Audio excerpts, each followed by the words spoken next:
Good morning, good evening, good afternoon everyone. बेटा आज हमारा टेक्स्ट बूस्टर के मेरे को आप लोगों ने सारे सेशंस अटेंड कर ही लिए होंगे जितने अभी तक हो चुके हैं। आज अपन स्टार्ट करने वाले हैं विद न्यू टॉपिक जिसका नाम है return filing and self assessment. अच्छा, मैं आपको एक चीज़ बता दूं, इंटर लेवल पर सिर्फ रिटर्न फाइलिंग और सेल्फ असेसमेंट कवर है। जो अपना असेसमेंट होता है, जो मेन असेसमेंट होता है, मतलब जो केस की प्रोसीडिंग्स वगैरह होती हैं, वो अपने सी इंटर लेवल पे कवर नहीं है, वो अपने सी ए फाइनल के अंदर कवर की जाएगी। तो अभी अपन यहाँ पर जो भी पढ़ने वाले हैं वो यही पढ़ने वाले हैं रिटर्न फाइलिंग के बारे में। अब सारे बच्चे ध्यान दीजिएगा क्योंकि ये चैप्टर छोटा सा चैप्टर है, थ्योरेटिकल चैप्टर है, इजी चैप्टर है। इस चैप्टर के अंदर बेटा सबसे इंपॉर्टेंट सेक्शन है वो है 139(1). अब 139(1) आपको दो चीज़ सिखाने वाला है कि किन किन लोगों को रिटर्न फाइल करना है और कब कब तक फाइल करना है, मतलब किन, मतलब वो कौन लोग हैं जिनको रिटर्न फाइल करना है और वो कौन सी डेट है जिस डेट तक इनको रिटर्न फाइल करना है। मतलब दो चीज़ें, कौन कौन लोग को रिटर्न फाइल करना है और किस किस डेट पर रिटर्न फाइल करना है। तो ये सेक्शन आपसे 139(1) आपको दोनों चीज़ सिखाएगा, जिसमें मैं आपके सामने स्टार्ट करता हूँ।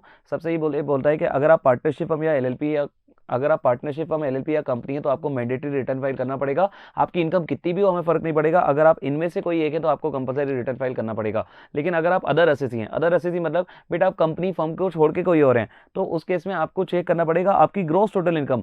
एनटीआई नहीं बोला बेटा, क्या बोला? अगर आपकी gross total income basic exemption से ज्यादा हो, अगर आपकी gross total income basic exemption से ज्यादा होगी तो आपको रिटर्न फाइल करना पड़ेगा। बच्चे ध्यान से सुनिएगा, यहाँ पर जो आपको gross total income before basic exemption देखना है, मतलब बेसिक एग्जेम्पशन से ज्यादा देखना है, तो ये देखते टाइम आपको before claiming exemption of capital gain, capital gain में ढेर सारे सेक्शन आप पढ़ते हो, वो सारे सेक्शन के एग्जेम्पशंस को इग्नोर करते हुए आप लोग को देखना है। तो मैंने आपसे क्या बोला, अगर आप पार्टनरशिप फर्म है, कंपनी एलएलपी है, तो आपको मैंडेटरी रिटर्न फाइल करना है। लेकिन अगर आप अदर एसएसी हैं, तो आप अगर आपकी gross total income before capital gain के एग्जेम्पशन अगर वो 2.5 लाख, 3 लाख, 5 लाख जो भी आपका एप्लीकेबल सेलिब्रेट है, अगर उससे ज्यादा है तो आपको रिटर्न फाइल करना पड़ेगा। अच्छा, इसके अलावा भी कुछ और लोग इनको रिटर्न फाइल करना पड़ता है, ध्यान दीजिएगा। कुछ और लोग इनको रिटर्न फाइल करना पड़ता है, जिसमें सबसे पहले बोला गया आरओआर के बारे में कि अगर आप आरओआर हैं, ध्यान दीजिएगा, अगर आप आरओआर हैं और आप बेनिफिशियल ओनर है किसी एसेट के जो कि इंडिया के बाहर है, या फिर आप बेनिफिशियरी हैं किसी एसेट के जो कि इंडिया के बाहर है, इंक्लूडिंग फाइनेंशियल एसेट, फाइनेंशियल मतलब शेयर्स, डिबेंचर्स या बैंक का एफडी वगैरह, तो यार ध्यान दीजिएगा, अगर आप आरओआर है, आरओआर मतलब पक्के रेसिडेंट, अगर किसी पक्के रेसिडेंट के पास इंडिया के बाहर कोई भी एसेट होगा या उसका इंडिया के बाहर बैंक अकाउंट भी होगा जिसका वो साइनिंग अथॉरिटी है, तो उसको रिटर्न फाइल करना पड़ेगा कंपलसरी। मतलब इनकम जाए भाड़ में, ऊपर के क्राइटेरिया इनकम बेस्ड है, वो जाए भाड़ में, आप कोई भी हो, अगर आप आरओआर हैं, अगर आपका असेट इंडिया के बाहर सिचुएटेड है या फिर आपका बैंक अकाउंट इंडिया के बाहर है जिसकी साइनिंग अथॉरिटी यहाँ पे, तो आपको रिटर्न फाइल करना पड़ेगा। इसके अलावा कुछ और लोग हैं जिनको रिटर्न फाइल करने की जरूरत होती है। सरकार बोलती है अगर आपके करंट अकाउंट में डिपॉजिट, अगर आपके करंट अकाउंट में डिपॉजिट 1 करोड़ से ज्यादा है, मतलब 1 करोड़ की लिमिट है, 1 करोड़ तक आप, अच्छा बच्चे ध्यान सुनिएगा, सर यहाँ नीचे आपको जब ही जाना है जब ऊपर आप नहीं फंस रहे हो। वैसे तो आप ऊपर ही फंस जाओगे इन पॉइंट्स के अंदर, अगर इन पॉइंट्स में नहीं फंसे तो आप यहां आना आरओआर वाले पॉइंट पे। अच्छा, आरओआर में भी नहीं फंसो तो आप अदर चीजों पे आइएगा, जिसमें सबसे पहले बोला गया कि चलो चेक करिए, अगर आपका करंट अकाउंट में जो टोटल डिपॉजिट है वो 1 करोड़ और मोर है, 1 करोड़ और मोर, सॉरी 1 सेकंड, यहां पर लिखा है मोर देन 1 करोड़। अगर आपके करंट अकाउंट में डिपॉजिट 1 करोड़ से ज्यादा है, 1 करोड़ से ज्यादा का मतलब है 1 करोड़ 1 रुपए, 1 करोड़ 1 रुपए भी अगर डिपॉजिट टोटल हो गया, ध्यान दीजिएगा ये जो लिमिट है ये बैंक अकाउंट वाइज नहीं देखी जाएगी, ये बैंक वाइज देखी जाएगी, ये ब्रांच वाइज भी नहीं देखी जाएगी। स्टेट बैंक ऑफ इंडिया में आपके जितने भी करंट अकाउंट होंगे उन सब में मिला के लिमिट रहेगी 1 करोड़। अगर 1 करोड़ से ज्यादा पैसा आ गया तो आपको रिटर्न फाइल करना पड़ेगा कंपलसरी। इसके अलावा भैया अगर आप फॉरेन घूमने जाते हो और फॉरेन ट्रेवल पे 2 लाख रुपए से ज्यादा खर्च करते हो तो भी आपको रिटर्न फाइल करना पड़ेगा, मोर देन 2 लाख रुपए। इसके अलावा अगर आपका इलेक्ट्रिसिटी का बिल 1 लाख रुपए से ज्यादा है तो भी आपको रिटर्न फाइल करना पड़ेगा। इसके अलावा कुछ नए पॉइंट निर्मला सीतारमन जी लेके आई थी, जिन्होंने बोला कि यार करंट अकाउंट में 1 करोड़ की लिमिट थी ना, मैं सेविंग अकाउंट में भी 50 लाख की लिमिट डाल देती हूं, लेकिन यहां पर जो उन्होंने वर्ड यूज किया है वो किया है 50 लाख और मोर, क्योंकि वर्ड यहां पर 50 लाख और मोर लिखा हुआ है। तो बच्चे ध्यान दीजिएगा, यहां पर आपको खतरा रहने वाला है। खतरा क्यों? क्योंकि बाकी सारी जगह जो लिमिट है ना वो 1 करोड़ है तो 1 करोड़ तक अलाउड है, 2 लाख है तो 2 लाख तक अलाउड है, 1 लाख है तो 1 लाख तक अलाउड है। लेकिन जैसे ही ये वाली 50 लाख की लिमिट आएगी ना तो 50 लाख भी अलाउड नहीं है। अलाउड पता है कहां तक होगा? 49,99,999। जैसे ही आपने 50 लाख, जैसे ही आपने बेटा 50 लाख कर दिए, 50 लाख और मोर जैसे ही आपने कर दिए तो आपको खतरा हो जाए। ये वाली लिमिट आपको खतरे से ध्यान रखनी है कि कुछ एक्सेप्शनल वाली लिमिट है। मैंने आपको टीडीएस में भी बताया था एक्सेप्शनल लिमिट का मतलब क्या होता है, खतरे वाली लिमिट। तो सेविंग बैंक अकाउंट में 50 लाख और मोर की लिमिट है। इसके अलावा सरकार बोल रही है अगर किसी पर्सन का टीडीएस 25,000 या उससे ज्यादा होता है, या फिर अगर वो रेसिडेंट सीनियर सिटीजन है तो लिमिट उसके केस में 50,000 की रहेगी। अगर आपका टीडीएस 25 या 50,000, नॉर्मल केस में 25, रेसिडेंट सीनियर वाले केस में 50,000, अगर उससे ज्यादा आपका टीडीएस होगा तो भी आपको रिटर्न टाइम पर फाइल रिटर्न आपको करना पड़ेगा। और ये भी खतरे वाली लिमिट है, इसका मतलब 25,000 एग्जैक्टली या 50,000 एग्जैक्टली होने पर भी आपको रिटर्न फाइल करना पड़ेगा। इसके अलावा सरकार बोल रही है अगर आप अभी तक भी नहीं फंसे हो तो सरकार बोल रही है चेक करो, अगर आपका टर्नओवर 60 लाख से ज्यादा है, बिजनेस के केस में 60 लाख से ज्यादा, या फिर अगर आप प्रोफेशनल है तो आपका टर्नओवर 10 लाख से ज्यादा है, अगर 60 लाख या 10 लाख से ज्यादा आपका टर्नओवर है तो भी आपको रिटर्न फाइल करना पड़ेगा।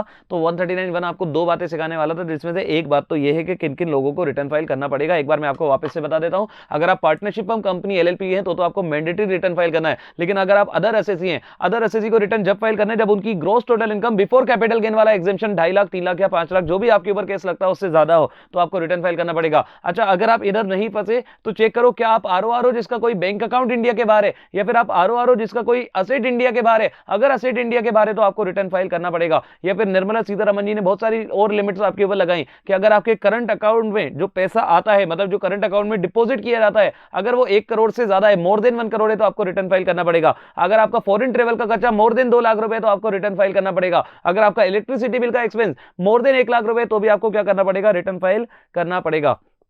इसके अलावा कुछ नई चीजें जो आई थी कि saving bank account, current account में 1 करोड़ की लिमिट है, सेविंग बैंक अकाउंट में भी 50 लाख की लिमिट है, लेकिन ध्यान दीजिएगा खतरा, इसका मतलब एक्जैक्टली 50 लाख पे भी आपको रिटर्न फाइल करना पड़ेगा। टीडीएस के केस में लिमिट है 25,000, 50,000, normally 25,000, senior resident senior citizen case में 50,000, और यहां पर भी लिमिट कैसी है, खतरा, मतलब अगर एक्जैक्टली 25 या एक्जैक्टली 50,000 है तो भी आपको रिटर्न फाइल करना पड़ेगा। इसके अलावा अगर आप बिजनेसमैन है और आपका टर्नओवर 60 लाख से ज्यादा है, या फिर आप प्रोफेशनल है आपका टर्नओवर 10 लाख से ज्यादा है तो भी आपको रिटर्न फाइल करना पड़ेगा।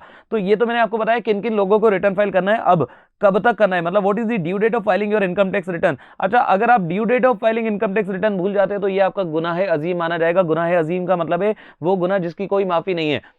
अगर आप ड्यू डेट भूल जाते हो तो ये बहुत बड़ा गुनाह है बच्चे, ध्यान दीजिएगा। तो सरकार ने 3 कैटेगरी की ड्यू डेट रखी है। सबसे पहली जो कैटेगरी है वो बोलती है अगर आपके ऊपर इंटरनेशनल टैक्सेशन अप्लाई होता है। इंटरनेशनल टैक्सेशन मतलब आप कोई बहुत बड़े लेवल पर काम कर रहे हो, देश, कंट्रीज, वहां पर मल्टीपल कंट्रीज इन्वॉल्व हैं, तो अगर इंटरनेशनल टैक्सेशन इन्वॉल्व होता है तो आपके केस में ड्यू डेट सबसे ज्यादा टाइम आपको मिलेगा। आपका जो भी प्रीवियस ईयर कंप्लीट होगा उसके जस्ट अगले वाले असेसमेंट ईयर में जो भी 30 नवंबर होगी वही आपकी ड्यू डेट है। लेकिन अगर आप इंटरनेशनल टैक्सेशन के अलावा वाले हो तो चेक करिए कहीं आप कैप में तो नहीं। Sir what is cap? बेटा कैप वाले लोगों के लिए ड्यू डेट रहने वाली है 31 अक्टूबर। कैप का मतलब होता है C for company, A for any person जिसका ऑडिट हो रहा है, और P for partner of any firm जिस फर्म का ऑडिट हो रहा है। मतलब कैप का मतलब सी तो कंपनी है, कंपनी बड़ा होता है, बड़ी एसएससी होती है, इसलिए उसको 31 अक्टूबर तक का टाइम दिया है। ए फॉर ऑडिट, क्योंकि ऑडिट में भी टाइम लगता है इसलिए आपको 31 अक्टूबर तक का टाइम दिया है। पी फॉर पार्टनर, पार्टनर के केस में बच्चे ध्यान दीजिएगा, पार्टनर को नहीं चेक करना। अगर ये पार्टनर जिस फर्म का पार्टनर है, उस फर्म का अगर ऑडिट हो रहा है तो इस पार्टनर की ड्यू डेट भी क्या रहने वाली है बेटा, 31 अक्टूबर। सर पार्टनर को क्यों ऐसा बोला? बाकी तो ऑडिट वाले केसेस सर कंपनी का भी कंपलसरी ऑडिट होता है, ए फॉर भी ऑडिट ही है, पी में पार्टनर को ऐसा क्यों बोला? बेटा ध्यान दीजिएगा, पार्टनरशिप के केस में, पार्टनर के केस में सेक्शन 40B लगता है, और 40B जब कैलकुलेट होता है जब आपका फाइनल पीडीबीपी कैलकुलेट हो जावे, और फाइनल पीडीबीपी पार्टनरशिप फर्म जिसका ऑडिट हो रहा है उसका कैलकुलेट हो रहा होगा शायद 31 अक्टूबर को।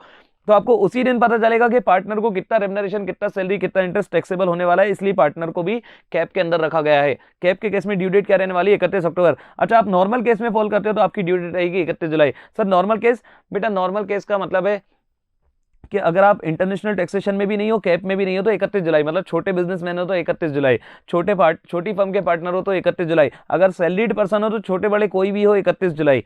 तो मैंने आपको अभी सबसे पहले जो सेक्शन बताया 139(1) बहुत इंपॉर्टेंट सेक्शन है, आपके सिलेबस की टॉप 10 या टॉप 15 सेक्शन में ये सेक्शन आता है 139(1), किन किन लोगों को रिटर्न फाइल करना है, कब कब रिटर्न फाइल करना है। तो मैंने आपको बताया पार्टनरशिप फर्म, कंपनी, एलएलपी को मैंडेटरी करना है, अदर एसएससी को जब करना है जब उनकी GTI before claiming capital gain exemption अगर वो भैया किससे ज्यादा हो, 2.5 लाख, 3 लाख, 5 लाख से ज्यादा हो। इसके अलावा अगर आप आरओआर हो जिसका बैंक अकाउंट इंडिया के बारे या फिर कोई एसेट इंडिया के बारे तो भी रिटर्न फाइल करना पड़ेगा। अगर आपने करंट अकाउंट में 1 करोड़ से ज्यादा डिपॉजिट कर दिया रिटर्न फाइल करना पड़ेगा। फॉरेन ट्रेवल पे 2 लाख से ज्यादा खर्च कर दिया रिटर्न फाइल करना पड़ेगा। अगर आपने इलेक्ट्रिसिटी बिल पे 1 लाख रुपए से ज्यादा खर्चा इनकर कर दिया तो भी रिटर्न फाइल करना पड़ेगा।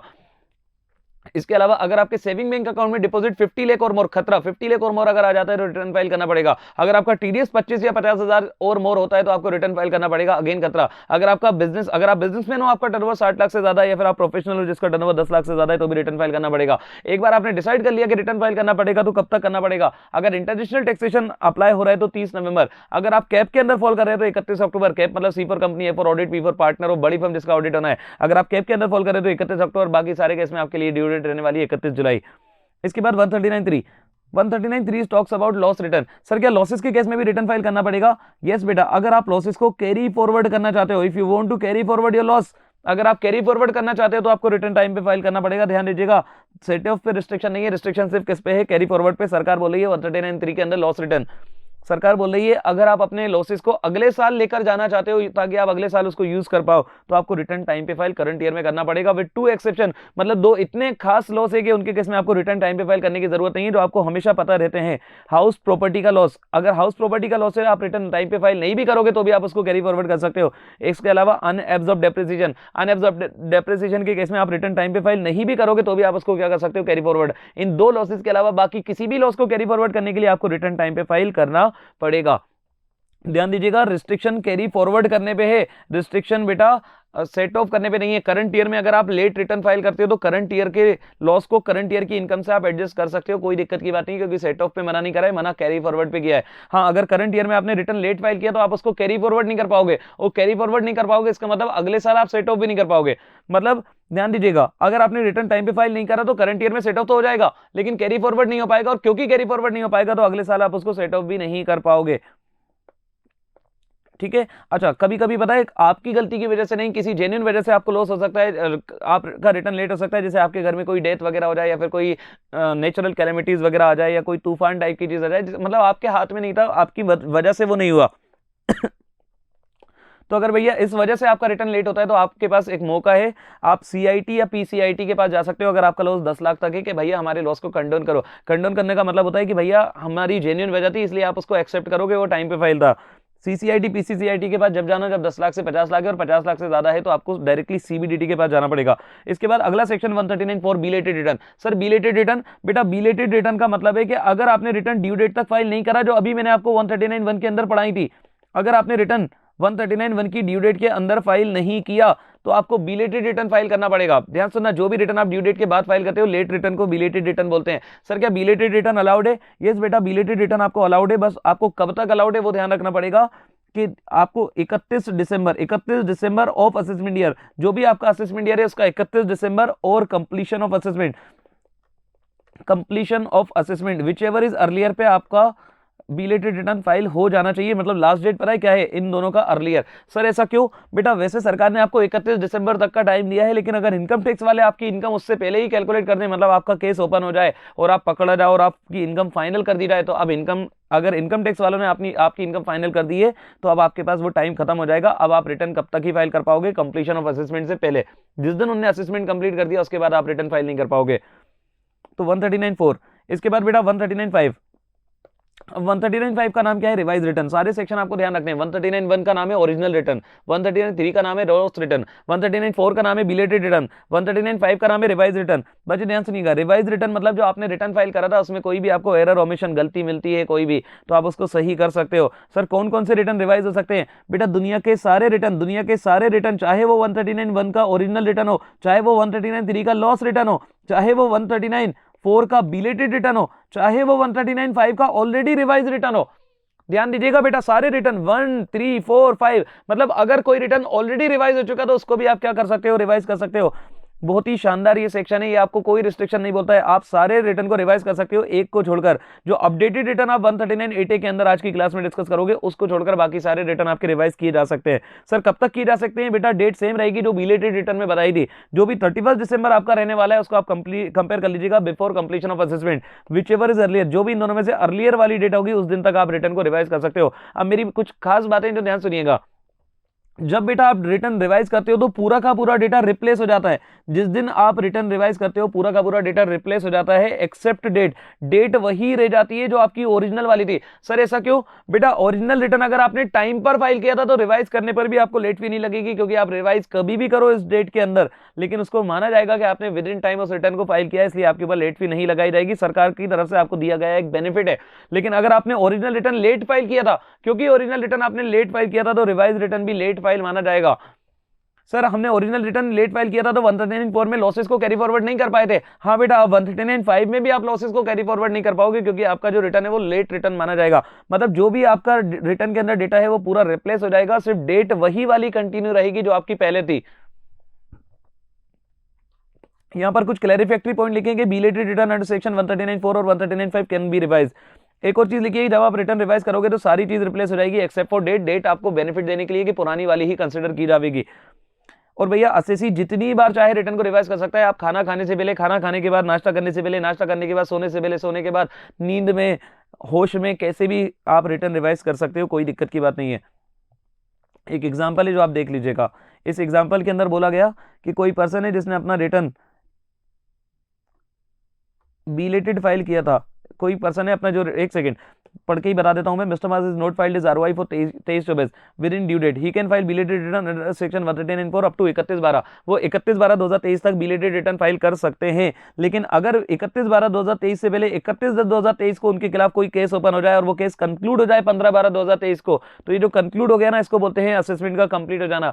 तो आप पता है नॉर्मली 31 दिसंबर तक रिटर्न को रिवाइज कर सकते थे, लेकिन इस वाले केस में 31 दिसंबर को 15 दिसंबर से कंपेयर करिएगा, और विचेवर इज अर्लियर में 15 दिसंबर आने वाला है, तो आप 15 दिसंबर तक रिटर्न को रिवाइज कर सकते हैं।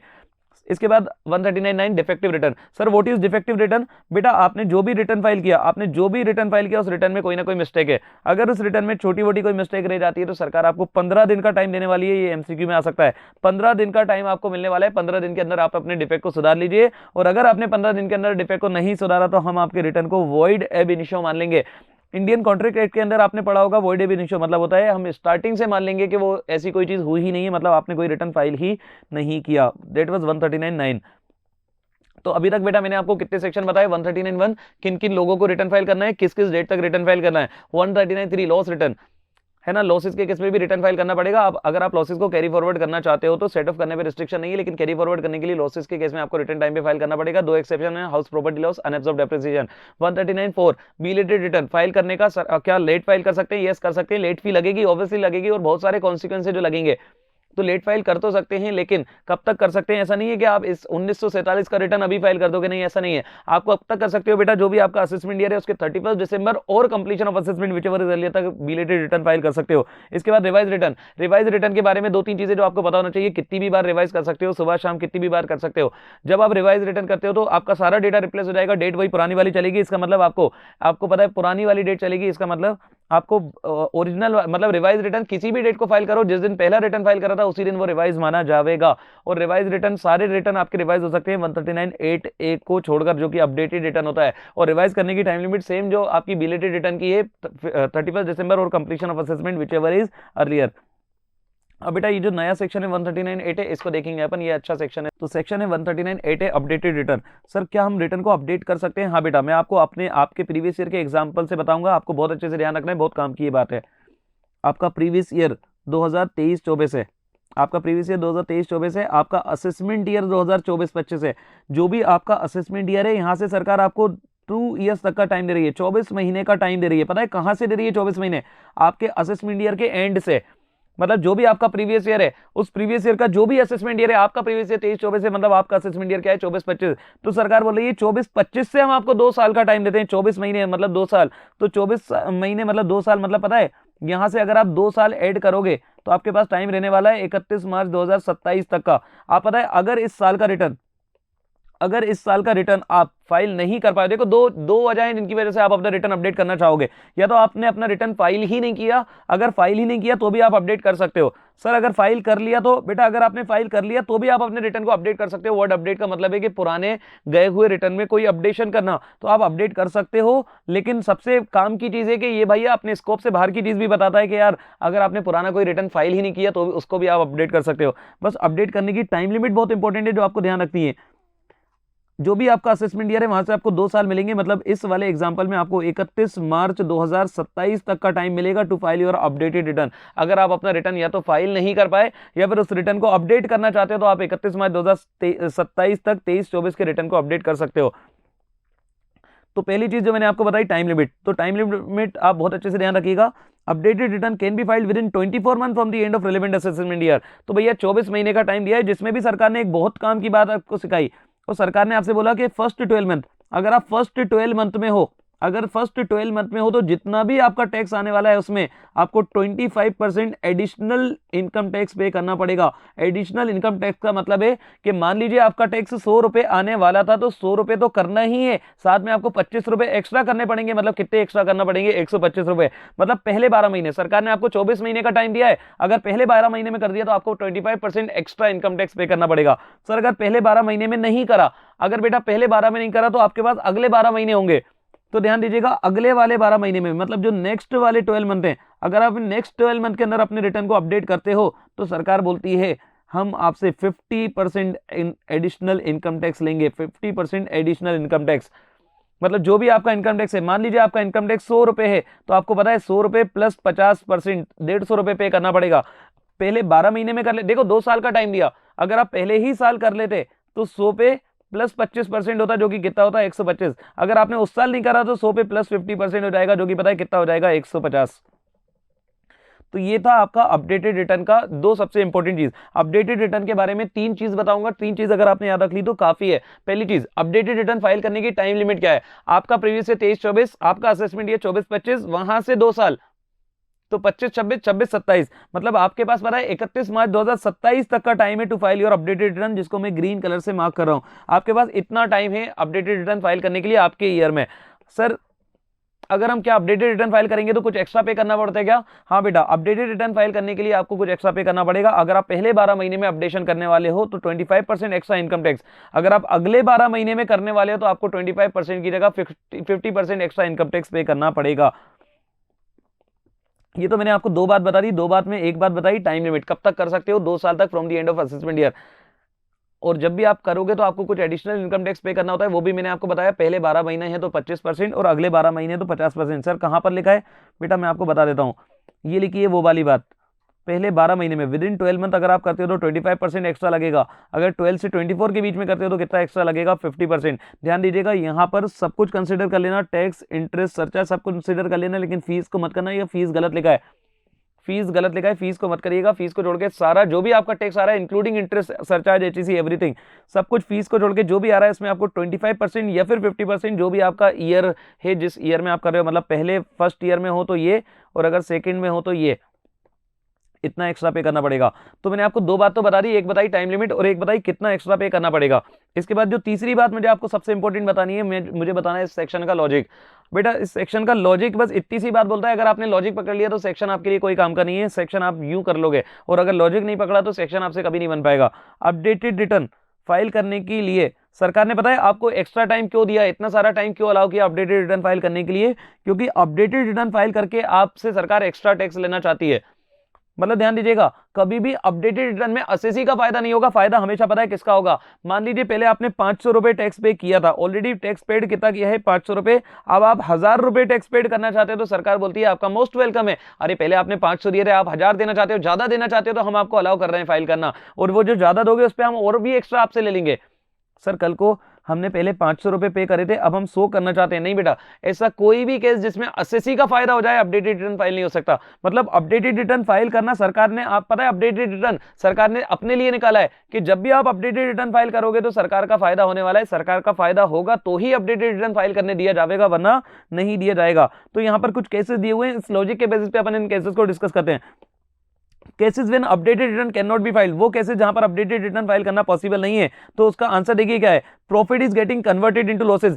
पहले आपका प्रॉफिट था जिसको आपने कन्वर्ट करके लॉस कर दिया। मतलब पहले आप दिखा रहे थे कि 1 करोड़ का प्रॉफिट है, अब आप बोल रहे हो कि 20 लाख का लॉस है, अपडेट करना चाहते हो 1 करोड़ के प्रॉफिट को 20 लाख के लॉस में। सरकार बोल रही है अपडेटेड रिटर्न फाइल नहीं हो सकता क्योंकि इसमें डिपार्टमेंट का नुकसान हो रहा है। ध्यान दीजिएगा बेटा, अपडेटेड रिटर्न फाइल सिर्फ उसी केस में होगा जहां पर डिपार्टमेंट का फायदा होगा, इनकम टैक्स वालों का फायदा होगा, असेसी का फायदा नहीं हो सकता है। तो पहले प्रॉफिट था मतलब टैक्स था, और अब आप लॉस दिखा रहे हो, मतलब भैया टैक्स नहीं रहेगा, तो सरकार बोल रही है नहीं, अपडेटेड रिटर्न फाइल करना पॉसिबल नहीं है। इंक्रीज इन लॉस, पहले आपका लॉस 1 करोड़ था, अब आप कह रहे हो मेरा लॉस बढ़ के 5 करोड़ हो गया है, नहीं, सरकार बोल रही है अपडेटेड रिटर्न आपके फायदे के लिए है ही नहीं, आप नहीं बढ़ा सकते लॉस को, तो इस केस में भी आप अपडेटेड रिटर्न फाइल नहीं कर पाओगे। तीसरा, updated return reduce total tax liability, पहले आपका टैक्स पेबल 1000 था, अब आप बोले हो कि अपडेट करके मेरा टैक्स पेबल 600 रुपए आने वाला है, सरकार बोले नहीं नहीं नहीं, अपडेटेड रिटर्न से आपका फायदा नहीं हो सकता, अपडेटेड रिटर्न तो हमारे फायदे के लिए था, अगर 1000 की जगह 1500 पे करना हो तो बताओ, 1000 की जगह 600 करना है तो नहीं कर सकते हो। इसके अलावा updated return result in refund और इंक्रीज इन रिफंड, बेटा ध्यान सुनना, पहले आपका रिफंड 10 लाख था, अपडेटेड रिटर्न फाइल करके आप अपने रिफंड को 50 लाख करना चाहते हो, तो सरकार बोल रही है नहीं नहीं नहीं, अपडेटेड रिटर्न, ध्यान दीजिएगा बच्चे, सरकार बोल रही है अपडेटेड रिटर्न, बच्चे ध्यान दीजिएगा, सरकार बोल रही है अपडेटेड रिटर्न से आपका कोई भी फायदा नहीं हो सकता, ना आपका लॉस बढ़ सकता है, ना आपका रिफंड बढ़ सकता है, ना आपका टैक्स कम हो सकता है, ना आपका प्रॉफिट लॉस में कन्वर्ट हो सकता है, कुछ नहीं हो सकता, आपका फायदा नहीं होगा, किसका फायदा होना पड़ेगा, डिपार्टमेंट का, अगर डिपार्टमेंट का फायदा होगा तो ही अपडेटेड रिटर्न फाइल करने दिया जाएगा। अच्छा ध्यान दीजिएगा, अपडेटेड रिटर्न नहीं फाइल कर सकते अगर किसी साल का ऑलरेडी केस कंप्लीट हो चुका है, आपको मैंने बेटा केस कंप्लीट छोड़ो, केस स्टार्ट भी हो चुका है तो आप अपडेटेड रिटर्न फाइल नहीं कर सकते हो। सर केस, बेटा अभी अपन ने 139(4) और 5 में भी देखा था कि वहां पर अपन को कंप्लीशन ऑफ असेसमेंट तक का टाइम होता है, यहां पर बेटा कंप्लीशन ऑफ असेसमेंट का भी टाइम नहीं है, यहां पर स्टार्टिंग ऑफ असेसमेंट है, कि अगर प्रोसीडिंग इनिशिएट हो गई है तो भी आप अपडेटेड रिटर्न फाइल नहीं कर सकते। अच्छा, इसके अलावा कुछ नोट से नीचे जो मैं आपको पढ़ के बताना चाह रहा हूं, note number 1, if an individual files an original return reporting a loss, पहले आपने जब रिटर्न फाइल करा था लॉस बताई थी विद इन ड्यू डेट, लेकिन later file an updated return reporting income, पहले अगर आपने लॉस बताया था, आज आप प्रॉफिट बताना चाहते हो तो मोदी जी खुश हो रहे हैं, इसलिए मोदी जी बोलते हैं कि yes you can file your updated return, क्योंकि पहले लॉस मतलब टैक्स नहीं पे किया था, आज आप प्रॉफिट दिखा रहे हो, मतलब आज आप टैक्स पे करने वाले हो, अपडेटेड रिटर्न फाइल कर सकते हो। नोट नंबर 2, इफ लॉस और अनएब्सॉर्ब्ड डेप्रिसिएशन और टैक्स क्रेडिट कैरीड फॉरवर्ड, बेटा ध्यान सुनिएगा, आपने असेसमेंट ईयर, एग्जांपल दे रहा हूं, आपने असेसमेंट ईयर 2023 का 22-23 का रिटर्न अपडेट कर दिया, तो अगर बेटा आपने इस साल का रिटर्न अपडेट कर दिया और इस रिटर्न को अपडेट करने की वजह से आपके किसी भी ऐसे फिगर में चेंज आ गया जिसको आप अगले सालों में कैरी फॉरवर्ड करते हो, मतलब इस साल का कोई ऐसा फिगर है जिसमें चेंज आ गया है आपके अपडेटेड रिटर्न फाइल करने की वजह से, तो सरकार बोल रही है उन सारे ईयर में जिनमें वो चेंज एप्लीकेबल होने वाला है, तो उन सारे ईयर के भी आपको अपडेटेड रिटर्न फाइल करने पड़ेंगे। मतलब सीधी सी बात है, आपने अपडेटेड रिटर्न फाइल करा, आपका पहले लॉस था उसको आपने प्रॉफिट कर दिया, अब बेटा सरकार ने बोला कि हाँ कर सकते हो, लेकिन लॉस को आप कैरी फॉरवर्ड कर चुके थे तो अगले साल में आपने यूज कर लिया होगा, तो सरकार बोल रही है नहीं, जब आपने अपडेटेड रिटर्न फाइल करके लॉस को प्रॉफिट में कन्वर्ट कर लिया, मतलब लॉस है ही नहीं, तो अगले साल जिन सालों में आपने उन लॉसेस को यूज करके रखा है उन लॉसेस का भी आपको कौन सा रिटर्न फाइल करना पड़ेगा, अपडेटेड रिटर्न। अच्छा, updated return can be filed only once for any one assessment year, बेटा रिवाइज रिटर्न आप कितनी भी बार फाइल कर सकते थे, लेकिन अपडेटेड रिटर्न एक साल का एक ही बार फाइल हो सकता है maximum, updated return can not be filed with losses, loss के साथ आपका अपडेटेड रिटर्न फाइल नहीं हो सकता, ये भी एक केस है।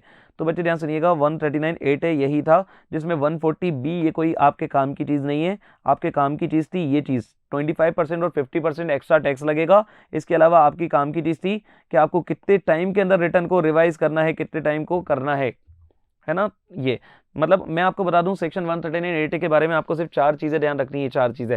पहली चीज टाइम लिमिट, पता है टाइम लिमिट कितनी है, with in 24 month from the end of assessment year, जो भी आपका असेसमेंट ईयर है जिस साल का आप रिटर्न अपडेट करना चाहते हो वहां से आपको 24 महीने मिलेंगे, जिसमें ये पहली बात हो गई। दूसरी बात, अगर आप पहले 12 महीने के अंदर अपडेट कर रहे हो तो 25% एक्स्ट्रा टैक्स लगेगा, और अगर आप अगले 12 महीने के अंदर कर रहे हो तो 50% एक्स्ट्रा टैक्स आपको देखने को मिलेगा। तीसरी चीज, अपडेटेड रिटर्न, नाम से तो लग रहा है कि कोई ऑलरेडी एग्जिस्टिंग रिटर्न को ही अपडेट कर सकते हैं, लेकिन सरकार बोल रही है अगर आपने रिटर्न नहीं भी फाइल करा उस रिटर्न को भी अपडेट, मतलब रिटर्न फाइल करा या नहीं करा उससे फर्क नहीं पड़ता, आप अपडेटेड रिटर्न फाइल कर सकते हो। तीसरी इंपॉर्टेंट बात जो आपको पता होना चाहिए, और चौथी इंपॉर्टेंट बात, मतलब पहली क्या, टाइम लिमिट 24 महीने, दूसरी वो 25% और 50% का एक्स्ट्रा इनकम टैक्स, तीसरी बात आपने रिटर्न फाइल किया था या नहीं किया था आप अपडेटेड रिटर्न फाइल कर सकते हो। चौथी बात जो सबसे इंपॉर्टेंट है, कोई भी ऐसा केस जिसमें सरकार का नुकसान हो रहा हो, एसएससी का फायदा हो रहा हो, अपडेटेड रिटर्न फाइल करना पॉसिबल नहीं है। जैसे कि बेटा पहले आपका प्रॉफिट था जिसको आप कन्वर्ट करके लॉस करना चाहते हो, अपडेटेड रिटर्न फाइल नहीं कर पाओगे। पहले आपका लॉस था जिसको आप और बढ़ाना चाहते हो, अपडेटेड रिटर्न फाइल नहीं कर पाओगे। पहले आपका रिफंड था या नहीं था, उस रिफंड को आप बढ़ाना चाहते हो, अपडेटेड रिटर्न फाइल नहीं कर सकते। पहले आपका कोई प्रॉफिट था जिसको आप कम करना चाहते हो, अपडेटेड रिटर्न फाइल नहीं कर सकते। ऐसा कोई भी केस जिसमें आपका फायदा हो जाए, आपका मतलब एसएससी का और किसका नुकसान हो जाए, सरकार का, अपडेटेड रिटर्न फाइल नहीं कर सकते। लेकिन कब कर सकते हैं, जब किसका फायदा हो जाए, डिपार्टमेंट का। और सबसे इंपॉर्टेंट बात, अपडेटेड रिटर्न एक साल का एक ही बार फाइल किया जा सकता है। तो ये था 139(a) है। इसके बाद बेटा अपन आएंगे 139(a) आधार पे। तो 139(a) करके एक सेक्शन है आपका आधार नंबर। अब इस सेक्शन के बारे में ध्यान रखिएगा। 139(a) से आप ध्यान रखिएगा आधार। देखो ना, आधार की स्पेलिंग डबल ए से स्टार्ट होती है। तो आधार के केस में एक डेट बहुत रिलेवेंट है। वो डेट आपको पता है, बहुत अच्छे से याद रहती है, क्योंकि जीएसटी भी आपका उसी दिन आया था, 1 जुलाई 2017। जिस दिन जीएसटी आया था वो जीएसटी के लिए तो इंपॉर्टेंट है ही है, वो इनकम टैक्स में भी आधार कार्ड के लिए बहुत इंपॉर्टेंट है, क्योंकि इस दिन 1 जुलाई 2017 को सरकार ने एक कानून बनाया था, एक नया सेक्शन बनाया था 139(a), और सरकार ने बोला था कि जो भी लोग इस तारीख के बाद, इस तारीख मतलब ये जो 1 जुलाई 2017 है, जो भी लोग इस तारीख के बाद अपना इनकम टैक्स रिटर्न फाइल करना चाहते हैं, उनके पास क्या होना जरूरी है? आधार कार्ड। मतलब अगर आपके पास आधार कार्ड नहीं है तो आप इनकम टैक्स रिटर्न फाइल नहीं कर सकते। या फिर इस डेट के बाद दो चीजें बोली थी, अगर आप रिटर्न फाइल करना चाहते हो तो आधार कार्ड होना चाहिए, अगर आप अपना पैन कार्ड भी अप्लाई करना चाहते हो तो जो भी पैन कार्ड की एप्लीकेशन होगी इसमें भी क्या होना चाहिए? आधार कार्ड। मतलब 139(a) 1 जुलाई 2017 के बाद दो चीज अगर आपने करी तो आपके पास पैन कार्ड होना चाहिए, अगर आपने रिटर्न फाइल करा तो पैन कार्ड, अगर आपने रिटर्न फाइल करा तो आधार कार्ड होना चाहिए, और अगर आपने, एक बार वापस से बता रहा हूं, 139(a) दो चीजों के लिए आपके पास आधार कार्ड होना चाहिए। 1 जुलाई 2017 के बाद रिटर्न फाइल करना है तो भी आधार जरूरी है, और बेटा अगर आपको पैन कार्ड अप्लाई करना है तो भी आधार कार्ड जरूरी है।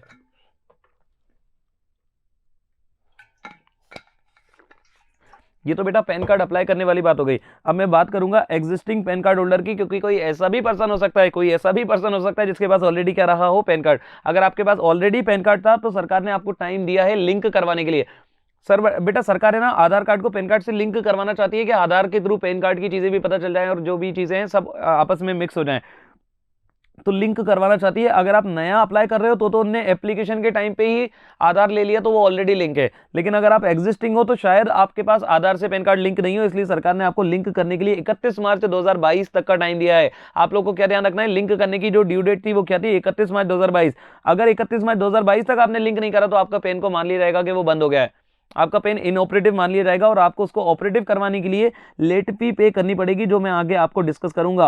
500 रुपए की लेट फी रहेगी इस तारीख के बाद फर्स्ट 3 मंथ, मतलब 1 अप्रैल 2022 से लेके 30 जून 2022 तक अगर आप करते हो तो आपको लेट फी कितनी लगने वाली है? 500 रुपए। कितनी लगने वाली है बेटा? 500 रुपए। और अगर आप इस 3 महीने के बैंड के बाद अगर आप करते हो आधार कार्ड को पैन कार्ड से लिंक, तो आपको कितनी लेट फी लगने वाली है? 1000 रुपए। ये गलती से मैंने 500 लिख दिया है, आप इसको 500 रुपए, 5000 लिख दिया है, आप इसको 500 ध्यान रखिएगा। चलिए, अच्छा ये जो आधार कार्ड वाला प्रोविजन है, ये जो आधार कार्ड के लिंकिंग वाला प्रोविजन है, ये 3 लोगों पे अप्लाई नहीं होगा। अगर आप नॉन रेसिडेंट है, अगर आप नॉन रेसिडेंट या नॉन सिटीजन है, नॉन रेसिडेंट या नॉन सिटीजन है तो आपके ऊपर आधार कार्ड वाला पॉइंट अप्लाई नहीं होगा। इसके अलावा अगर आपकी एज 80 साल या उससे ज्यादा है, अगर किसी की एज 80 साल या उससे ज्यादा है तो उसको अपने आप को भगवान से लिंक करवाना चाहिए, ना कि आधार कार्ड को पैन कार्ड से लिंक करवाना चाहिए। इसके अलावा अगर आप रेसिडेंट ऑफ जैम के, जैम मतलब पता है, जैम मतलब ऐसा नहीं जो ट्रैफिक जैम होता है, जैम मतलब Jammu Kashmir, Assam, Meghalaya. J for Jammu Kashmir, A for Assam, M for Meghalaya. अगर आप इन 4 जगह के हो तो आपको भैया आधार कार्ड को पैन कार्ड से लिंक नहीं करवाने की जरूरत है। तो एक बार 139(a) क्योंकि बहुत इंपॉर्टेंट सेक्शन है, 3 मार्क्स कंफर्म है, 3 मार्क्स कंफर्म है। 90% टाइम क्वेश्चन आता है 3 मार्क्स का, आखिरी क्वेश्चन, और एक ही क्वेश्चन होता है आधार कार्ड से रिलेटेड। तो बच्चे ध्यान सुनिएगा, सेक्शन नंबर 139(a) आधार। आधार कार्ड आपको इसके बारे में क्या ध्यान रखना है, एक डेट है जो जीएसटी वाली डेट है 1 जुलाई 2017। उसके बाद जब भी आप नया रिटर्न फाइल करोगे आधार जरूरी है। उसके बाद जब भी आप न्यू पैन कार्ड अप्लाई करोगे आधार जरूरी है। अगर आपके पास ऑलरेडी पैन कार्ड था तो आपको 31 मार्च 2022 तक आधार कार्ड को पैन कार्ड से लिंक करवाना पड़ेगा। अगर नहीं करवाए तो हम आपके पैन कार्ड को इनऑपरेटिव बना देंगे, और इनऑपरेटिव बना देंगे इसका मतलब आपके ऊपर लेट फी लगा दी जाएगी। और लेट फी पता है कितनी लगने वाली है? पहले 3 महीने के ऊपर आपके ऊपर 500 रुपए की लेट फी लगेगी। पहले 3 महीने मतलब 31 मार्च 2022 के बाद जो 3 महीने होंगे ना, अगर उन 3 महीने के अंदर आपने करवा लिया तो 500 रुपए की लेट फीस है, और अगर आपने उन 3 महीने के अंदर नहीं कराया तो आपके ऊपर 1000 रुपए की लेट फी लगा दी जाएगी। और ये आधार कार्ड और पैन कार्ड वाला जो प्रोविजन है ये 3-4 लोगों के ऊपर नहीं लगता है, जो याद करना बहुत आसान है। Non resident, non citizen, resident of jam, jam मतलब जम्मू कश्मीर, आसाम, मेघालय, या फिर कोई ऐसा पर्सन जिसकी एज 80 साल या उससे ज्यादा है तो उसको भी आधार कार्ड से पैन कार्ड को लिंक करवाने की जरूरत नहीं है। चलिए, इसके बाद section 139(a). Section 139(a) talks about pan card. ये किसके बारे में बात करता है? Pan card. तो बच्चे ध्यान दीजिएगा, टोटल 6 केस हैं इस सेक्शन के अंदर, 6 केस। अगर आपकी टोटल इनकम बेसिक एग्जामिशन से ज्यादा है, मतलब आपकी जो इनकम है वो 2.5 लाख, 3 लाख, 5 लाख से ज्यादा है तो आपको पैन कार्ड होना चाहिए। मैं अभी आपको दो फेज में बताऊंगा, ये सेक्शन एक बार देख लो। दूसरी चीज, अगर आपका टर्नओवर 5 लाख से ज्यादा है, टर्नओवर 1 साल में 5 लाख क्रॉस कर रहे हैं तो भी आपके पास क्या होना चाहिए? Pan card. ध्यान दीजिएगा, अगर आपकी इनकम बेसिक एग्जामिशन से ज्यादा है पैन कार्ड जरूरी है। अगर आपकी इनकम 5 लाख से ज्यादा है, अगर आपकी इनकम बेसिक एग्जामिशन से ज्यादा है जो भी 2.5 लाख 3 लाख 5 लाख है तो पैन कार्ड जरूरी है। अगर आपका टर्नओवर 5 लाख से ज्यादा है तो भी पैन कार्ड जरूरी है। इसके अलावा अगर आप ट्रस्ट हैं, सर ये ट्रस्ट मतलब क्या बेटा, वो मंदिर वो मस्जिद वो चर्च वो चैरिटेबल इंस्टीट्यूशन जो कि बेनिफिट ले रही है एग्जेम्पशंस का, तो अगर आप ऐसे लोग हैं तो भी आपके पास पैन कार्ड होना चाहिए। मतलब गुफा मंदिर, एग्जाम्पल भोपाल में गुफा मंदिर, एग्जाम्पल भोपाल के अंदर भोपाल नहीं अयोध्या के अंदर श्री राम मंदिर अयोध्या ट्रस्ट वगैरह। चौथी चीज, अगर आप रेसिडेंट इंडिविजुअल है, रेसिडेंट है but except for individual, sorry resident but not individual, और आप फाइनेंशियल ट्रांजैक्शन में इंटर करते हैं जो कि 2.5 लाख रुपए से ज्यादा है, एग्रीगेट कर लो, एग्रीगेट फाइनेंशियल ट्रांजैक्शन आपके 2.5 लाख से ज्यादा है तो आपके पास क्या होना चाहिए, पैन कार्ड। आप रेसिडेंट अदर देन इंडिविजुअल है, इंसानों को छोड़कर बात हो रही है इस पॉइंट नंबर 4 के अंदर। अगर आप रेसिडेंट है और इंडिविजुअल को छोड़कर हैं और स्पेसिफाइड फाइनेंशियल ट्रांजैक्शन में इंटर करते हैं जो कि 2.5 लाख रुपए ज्यादा है तो आपके पास पैन कार्ड होना चाहिए। इसके अलावा अगर आप पॉइंट नंबर 5 पता है क्या बोल रहा है, पॉइंट नंबर 5 बोल रहा है कि पॉइंट नंबर 4 में जो भी वो पर्सन था उसके आप जो भी मेन पर्सन है तो आपके पास भी पैन कार्ड होना चाहिए। जैसे पॉइंट नंबर 4 में अगर कंपनी थी तो नीचे सारे डायरेक्टर के पास क्या होना चाहिए, पैन कार्ड। मेन जो डायरेक्टर है उनके पास पैन कार्ड होना चाहिए। इधर बेटा ध्यान दीजिएगा, इधर अगर जैसे मान लीजिए कोई ट्रस्ट है तो ट्रस्ट अगर इधर है तो इधर ऑथर के पास पैन कार्ड होना चाहिए, ट्रस्टी के पास पैन कार्ड होना चाहिए, फाउंडर डायरेक्टर, मतलब सीधी सी बात है इन लोगों के जो मेन पर्सन है। जैसे इधर कोई पार्टनरशिप फर्म है तो नीचे पार्टनर के पास क्या होना चाहिए, पैन कार्ड।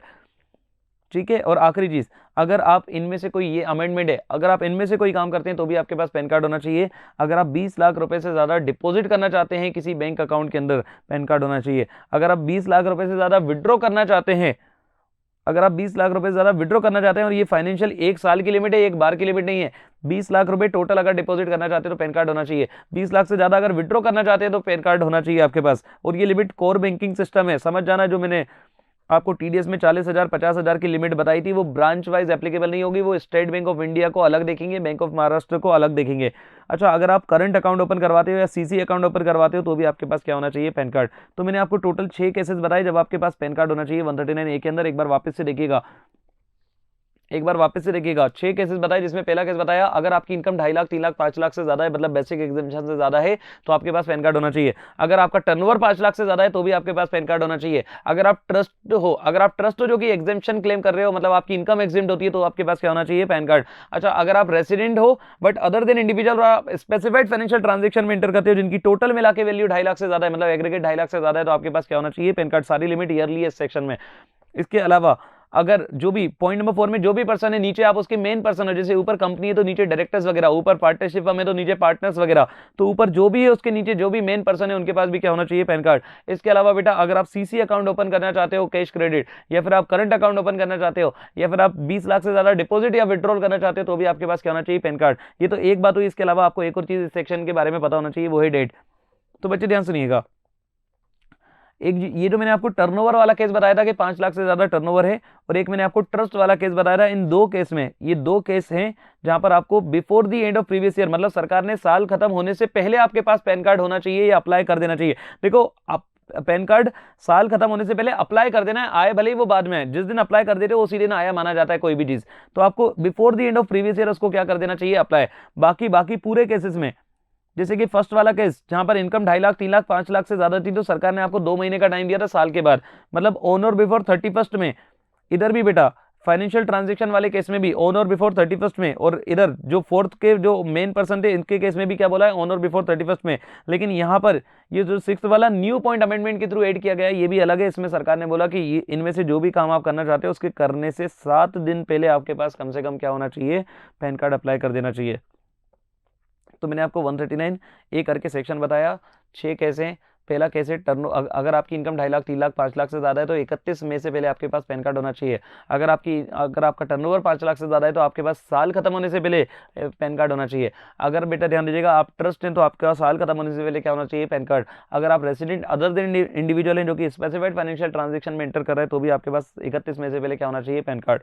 अगर आप ऊपर जो भी पर्सन है उसके नीचे मेन पर्सन है तो आपके पास 31 मई से पहले क्या होना चाहिए, पैन कार्ड। इसके अलावा अगर आप 20 लाख से ज्यादा विड्रॉ, डिपॉजिट या फिर सीसी अकाउंट खोलना चाहते हैं या करंट अकाउंट खोलना चाहते हैं तो कम से कम 7 दिन पहले आपके पास क्या होना चाहिए, पैन कार्ड। अच्छा, pan card and Aadhaar card interchangeable है, ऐसा निर्मला सीतारमन जी ने बोला था।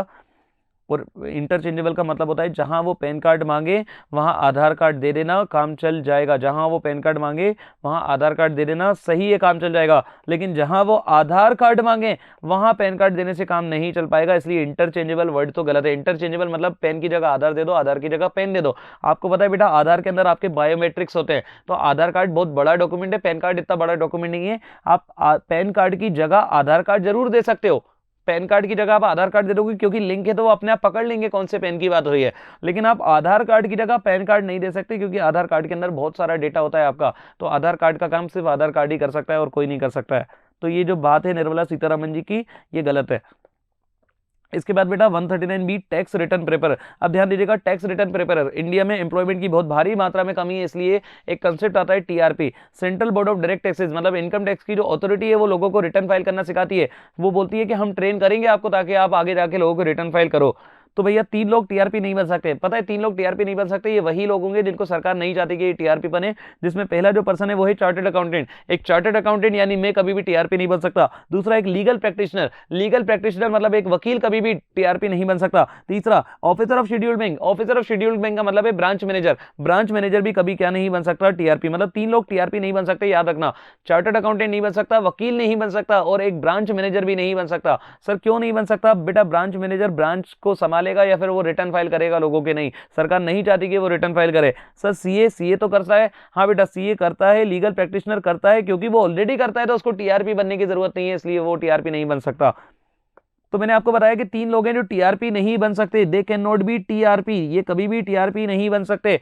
इसके अलावा बेटा 2 ऐसे लोग हैं जो टीआरपी से रिटर्न फाइल नहीं करवा सकते। सर वो कौन कौन है 2 लोग? बेटा 2 बड़े लोग हैं जो टीआरपी, देखो छोटे मोटे लोगों का रिटर्न टीआरपी फाइल कर देगा, लेकिन किन लोगों का नहीं कर पाएगा? कंपनी का नहीं कर पाएगा। कंपनी का रिटर्न टीआरपी फाइल नहीं कर सकता क्योंकि कंपनी एक बड़ा असेसी होता है। या कोई भी पर्सन जिसका ऑडिट हो रहा है, ऑडिट हो रहा है मतलब वो बड़ा है, तो ऐसे पर्सन का टीआरपी रिटर्न फाइल नहीं कर सकता। तो सेक्शन 139B के अंदर आपको 2 बात बस ध्यान रखनी है, 3 लोग टीआरपी नहीं बन सकते, एक चार्टर्ड अकाउंटेंट नहीं बन सकता, लीगल प्रैक्टिशनर नहीं बन सकता, ऑफिसर ऑफ शेड्यूल्ड बैंक नहीं बन सकता। इसके बाद आपको ध्यान रखना है 2 लोग टीआरपी से रिटर्न फाइल नहीं करवा सकते, एक कंपनी नहीं करवा सकती और एक ऐसा पर्सन नहीं करवा सकता जिसका ऑडिट होना है। इसके बाद section number 139C annexure less return. सरकार बोल रही है इस सेक्शन के अंदर कि हम चाहेंगे तो फ्यूचर में एनेक्जल लेस रिटर्न मंगवाएंगे।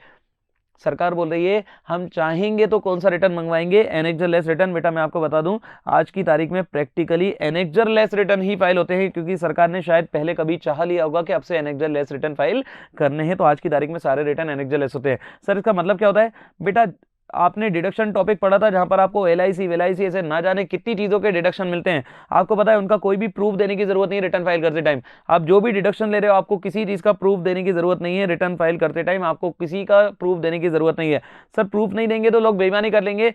बेटा करके बताना बेईमानी, अगर बेईमानी करी और पकड़ा गए, मतलब आपको वैसे नहीं देना, लेकिन कल को अगर इनकम टैक्स वालों ने मांग लिए और आपको देना पड़ गया और आप नहीं दे पाए तो आप गए। फिर समझ रहे हैं मेरी बात? आप ईमानदारी से रिटर्न फाइल करिएगा, कोई प्रूफ देने की जरूरत नहीं है, लेकिन कल को अगर हमने आप पे शक करते हुए कोई प्रूफ मांगा तो फिर आप गए, अगर आपके पास प्रूफ नहीं निकला।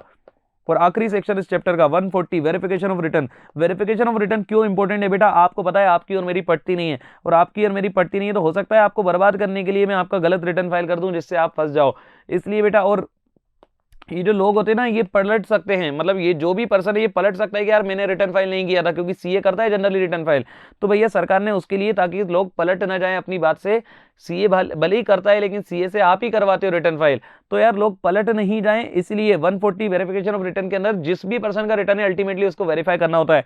तो देखिए ना 140 वेरिफिकेशन ऑफ रिटर्न में सरकार ने बोला अगर आप इंडिविजुअल हो तो खुद को रिटर्न वेरीफाई करना है। खुद को मतलब आपको खुद हिमसेल्फ, अगर आप खुद या तो इंडिया में अवेलेबल नहीं हो, अब बेटा इंडिया में अवेलेबल नहीं हो या फिर मेंटली इनकैपेसिटेटेड हो, या तो आप इंडिया में अवेलेबल नहीं हो या फिर आप मेंटली इनकैपेसिटेटेड मतलब आप पागल हो। आपको पता है ना रिटर्न वेरीफाई करना इज अ कॉन्ट्रैक्ट।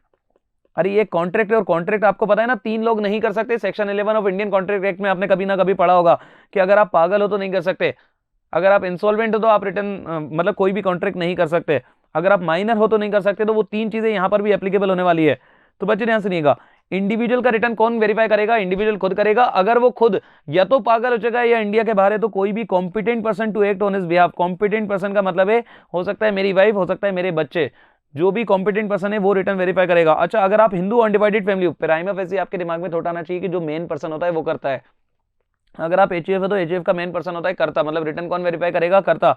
लेकिन अगर कर्ता इंडिया में नहीं है या फिर कर्ता पागल हो चुका है तो बच्चे ध्यान सुनिएगा, any adult member of HUF, कोई भी अडल्ट मेंबर एचयूएफ का रिटर्न वेरीफाई कर सकता है इन दी एब्सेंस ऑफ कर्ता। सर क्यों कर सकता है? बेटा कर सकता है क्योंकि भाई किसी को तो करना पड़ेगा। सर अडल्ट ही क्यों बोला है? बेटा एचयूएफ के अंदर माइनर छोटे छोटे बच्चे भी हो सकते हैं, लेकिन आपको पता है ना छोटा बच्चा कॉन्ट्रैक्ट नहीं कर सकता, इसलिए यहां पर वर्ड क्या लिखा है? Adult member. इसके अलावा पार्टनरशिप हम, बेटा पार्टनरशिप हम का जो मेन पार्टनर होता है इसको बोलते हैं मैनेजिंग पार्टनर। तो पहली रिस्पॉन्सिबिलिटी किसके पास है? Managing partner. लेकिन अगर मैनेजिंग पार्टनर नहीं है तो कोई भी एडल्ट पार्टनर कर सकता है। सर एडल्ट पार्टनर क्यों लिखा है? बेटा पार्टनर में भी आपको पता है ना माइनर पार्टनर हो सकता है ओनली फॉर प्रॉफिट, तो माइनर पार्टनर हो सकता है लेकिन माइनर रिटर्न वेरीफाई नहीं कर सकता है, क्योंकि रिटर्न वेरीफाई करना एक कॉन्ट्रैक्ट है। एलएलपी, एलएलपी के केस में बच्चे ध्यान रखिएगा डेजिग्नेटेड पार्टनर, एलएलपी का जो मेन पार्टनर होता है इसको बोलते हैं डेजिग्नेटेड पार्टनर। तो एलएलपी के केस में डेजिग्नेटेड पार्टनर रिटर्न वेरीफाई करेगा, लेकिन अगर डेजिग्नेटेड पार्टनर नहीं है तो कोई भी पार्टनर रिटर्न वेरीफाई कर सकता है। सर यहां पर एडल्ट नहीं लिखा है, बेटा एलएलपी के केस में माइनर पार्टनर हो भी नहीं सकता, वो पार्टनरशिप एक्ट में हो सकता था, इसलिए वहां पर लिखा था एडल्ट पार्टनर। कंपनी के केस में सबसे पहली रिस्पॉन्सिबिलिटी है एमडी, एमडी मतलब मनोज दुबे नहीं, एमडी मतलब मैनेजिंग डायरेक्टर। तो कंपनी के केस में कौन रिटर्न वेरीफाई करेगा? एमडी। अगर एमडी नहीं है तो एनी अदर डायरेक्टर, कोई भी डायरेक्टर कर सकता है। अगर कंपनी लिक्विडेशन में है तो लिक्विडेटर करेगा। अगर कंपनी सीआईआरपी प्रोसेस के अंदर है तो वो चार्टर्ड अकाउंटेंट जो इंसॉल्वेंसी प्रोफेशनल होता है वो करेगा। मतलब सीधी सी बात है, अगर आप लिक्विडेटर होते हो तो सारी चाबी सारी पावर लिक्विडेटर की होती है। अगर आप इंसॉल्वेंसी एंड बैंकरप्सी कोर्ट के अंदर होते हो तो सारी पावर एक चार्टर्ड अकाउंटेंट के पास होती है, जिसको अपन इंसॉल्वेंसी प्रोफेशनल बोलते हैं। सीए करने के बाद मास्टर डिग्री होती है ये, तो इनको करना पड़ेगा। अच्छा पॉलिटिकल पार्टी का रिटर्न पर कौन वेरीफाई करेगा? सीईओ। आपको पता है पॉलिटिकल पार्टी के सीईओ कौन है? बीजेपी के सीईओ हैं जेपी नड्डा, कांग्रेस के सीईओ हैं खड़गे जी, है ना। तो भैया वो जो सीईओ है ना वही रिटर्न वेरीफाई करेगा। जैसे एक पार्टी है जदयू, जिसके सीईओ कौन है? नीतीश कुमार। नीतीश कुमार पलट जाते हैं कभी भी, तो वो कभी भी पलट सकते हैं, इसलिए ध्यान दीजिएगा। पॉलिटिकल पार्टी जो भी उनका सीईओ होगा, जो भी सीईओ होगा, सीईओ मतलब मेन पर्सन, वही रिटर्न वेरीफाई करेगा। अच्छा इसके अलावा लोकल अथॉरिटी, लोकल अथॉरिटी के केस में प्रिंसिपल ऑफिसर होता है, जो कमिश्नर वगैरह होता है। मेयर नहीं, मेयर नहीं, भोपाल की मेयर मालती राय हैं, मालती राय नहीं रिटर्न वेरीफाई करेंगे। कौन करेगा? कमिश्नर करेगा, जो प्रिंसिपल ऑफिसर होगा वहां पर। एनी अदर पर्सन, अगर आप कहीं ना कहीं किसी वजह से बच जाए तो जो भी कॉम्पिटेंट पर्सन होगा वो रिटर्न वेरीफाई करेगा। तो भैया सेक्शन 140 वेरिफिकेशन ऑफ रिटर्न बड़ा ही ईजी सेक्शन है।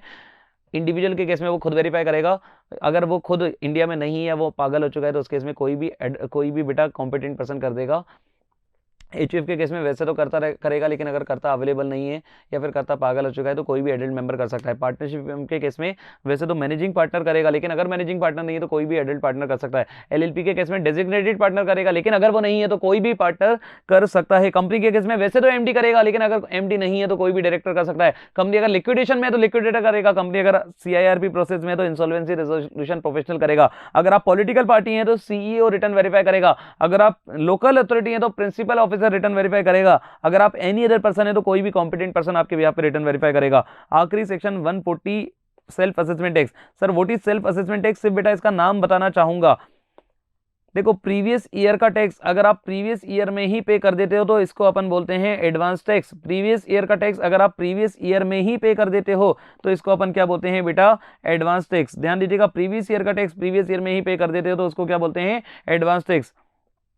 अगर प्रीवियस ईयर का टैक्स आपने असेसमेंट ईयर में पे किया तो इसको बोलते हैं self assessment tax, SAT, self assessment tax. Sir self assessment tax हम क्यों पढ़ रहे हैं बेटा? वो अपन पढ़ नहीं रहे ऐसे, बस मैं आपको एक छोटी सी चीज बताना चाहता हूं।